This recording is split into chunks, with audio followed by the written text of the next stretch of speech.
ఇది ఎలక్షన్ యుద్ధం. ఈ యుద్ధం అనేది మనం ఒక మూర్ఖుడితో చేస్తున్నాం, ఒక సైకోతో చేస్తున్నాం, ఒక దుర్మార్గుడితో మనం చేస్తున్నాం యుద్ధం. మనం చాలా జాగ్రత్తగా ఉండాలి. ఈ పరిస్థితుల్లో కార్యకర్తలే సైనికులుగా, ఈ రాష్ట్రాన్ని రక్షకులుగా, ఈ పార్టీని రక్షకులుగా కార్యకర్తలే నిలబడవలసిన పరిస్థితి ఉంది. ఈ పార్టీ ఒక భవిష్యత్ కార్యకర్తల చేతిలోనే ఉంది.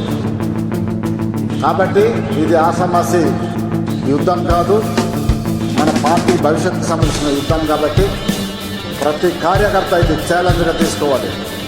నా పార్టీ కోసం నేను చేయాలి అని, నా పార్టీని భర్తించాలనే ఒక కసితో చేయాలి. ఈసారి గెలిస్తేనే నా పార్టీ ఉంటుంది అని ఒక పట్టుదల, ఒక కసి మీలో రావాలి. ఆ రకంగానే మనం ముందుకెళ్ళాలి. ఆ రోజుకి తిండి దొరికినా దొరకకపోయినా, మంచినీళ్ళు దొరికినా దొరకకపోయినా, ఆకలితో అయినా దప్పికతో అయినా మనం ఒక్కొక్క రోజు మనం ఓర్చుకోక తప్పదు. అన్ని రోజులు మనకు అన్నీ దొరుకుతాయని మనం కూడా అనుకోకూడదు. కొన్ని రోజులు మిస్ అవుతుండదు, కొన్ని రోజులు సమయానికి దొరుకుతుంది.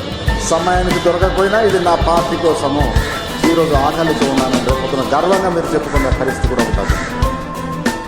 కష్టపడినటువంటి ప్రతి ఒక్క నాయకుడిని, ప్రతి ఒక్క కార్యకర్తని కాపాడాల్సిన బాధ్యత నాది.